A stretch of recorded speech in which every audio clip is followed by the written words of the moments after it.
One of the more successful marketing techniques of the past 30 years in the retail business are the big box stores and the club retail concepts. By selling club memberships, retailers believe or have concluded that customers will be loyal and will shop at that location or with that particular store. Coupled with the big box concept developed by several leading retailers, this marketing approach has presented some additional dangers to the consumer.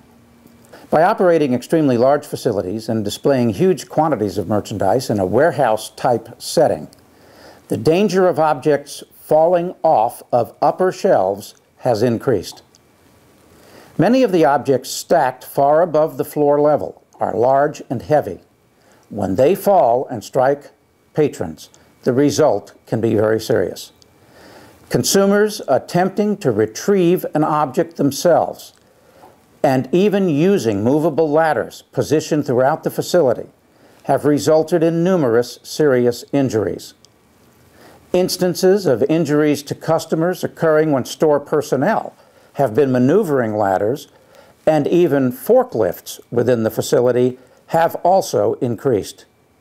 Employees retrieving products from upper shelves for customers have also resulted in injuries.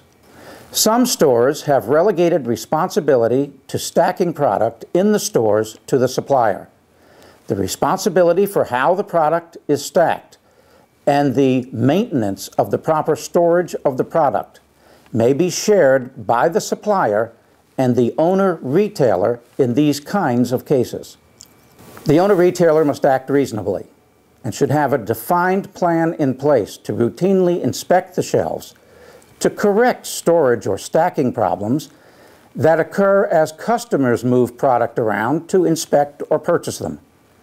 Failure to have and adhere to such a plan, or to reasonably arrange product to avoid collapse or falling objects, can result in legal liability. Just as in the case of a slip and fall, a condition can exist which results in injury very quickly as the result of another customer's act.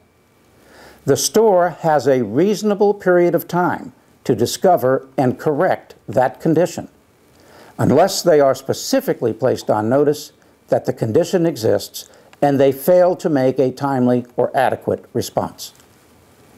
The attorneys at Carlson, Meissner, Hart & Hazlitt have represented consumers injured by falling objects in retail, wholesale, and warehouse facilities for over 30 years in Florida. Knowing the law and investigating the facts to determine fault and legal liability are crucial to the successful pursuit of such claims. Carlson, Meissner, Hart & Hazlitt, serving the community since 1971.